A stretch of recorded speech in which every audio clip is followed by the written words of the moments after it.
দুখানা কান খুলে শুনে নাও বাংলার জনগণ। হ্যাঁ, এবার পার্মানেন্টলি এই হোয়াটসঅ্যাপ ইউনিভার্সিটি থেকে বেরো। এখন এই এসআইআর নিয়ে সারা রাজ্য তোলপাড়। কে হবে পগার পার। রাজনৈতিক একটা দল ডাইরেক্ট প্রতিবাদ করছে, আবার রাজনৈতিক আরেকটা দল ডাইরেক্ট সাপোর্ট করছে। হ্যাঁ, এটাই নিয়ম। এদিকে বিধানসভা কিংবা লোকসভার ভেতরে বসে বসে দুজনে একসাথে চা খাবে আর আলোচনা করবে মালগুলোকে এইভাবে বোঝাতে হবে, নয়তো রাজ্যে বন্ধ হবে না। সেটাই ক্লিয়ার করতে গেলাম। একটু ভালো করে শুনুন। এই এসআইআর নিয়ে এটা শুধুমাত্র এই বছর থেকে শুরু হচ্ছে না। 1951 থেকে 2004 পর্যন্ত মোট 8 বার অলরেডি এসআইআর হয়ে গেছে। হ্যাঁ, আদমশুমারি নাম শুনেছেন নিশ্চয়ই। হ্যাঁ, জনগণনার এটি একটা অংশ।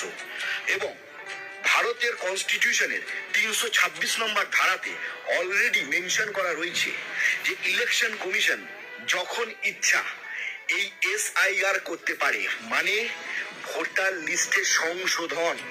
আর এটাই নিয়ম।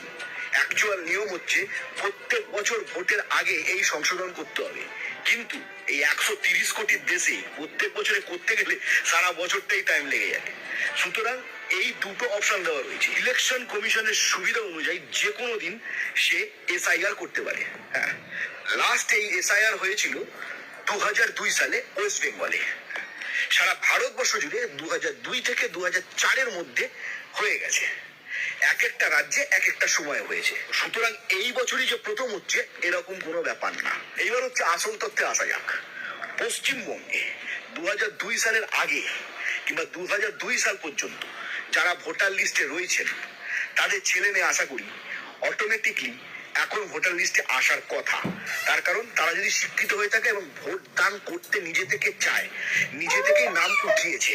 এবং যারা নাম ওঠাননি কোনো চিন্তা নেই, এখন প্রত্যেক বাড়িতে ইলেকশন কমিশন থেকে লোক আসবে শুধুমাত্র জিজ্ঞেস করতে এবং পেপার দেখতে। কি পেপার না, আপনাদের কারণ 2002 সালে ভোটার লিস্টের নাম ছিল কিনা, যদি থেকে থাকে আপনার এখন ছেলে মেয়ে আছে কিনা, যদি থেকে থাকে তার 18 বছর হয়েছে কিনা, তাহলে নামটা উঠিয়ে নিন। আর যদি নাম অলরেডি ওঠানো থাকে তাহলে কোনো চাপ নেই। আর 2002 সালেও যদি আপনার কোনো রকম নাম না থেকে থাকে তাহলে কোনো ব্যাপার না। মোট 11খানা ডকুমেন্টস চেয়েছে, কিছু তো থাকবে মা। যদি আপনি বলেন কোনো কিছুই নেই তাহলে আপনার এই দেশে থেকেও লাভ নেই। সাপোজ ধরুন আপনার লিস্টে সত্যিই নাম নেই, এইবার কি করব? কিচ্ছু করার নেই দাদা, ওয়েট করুন।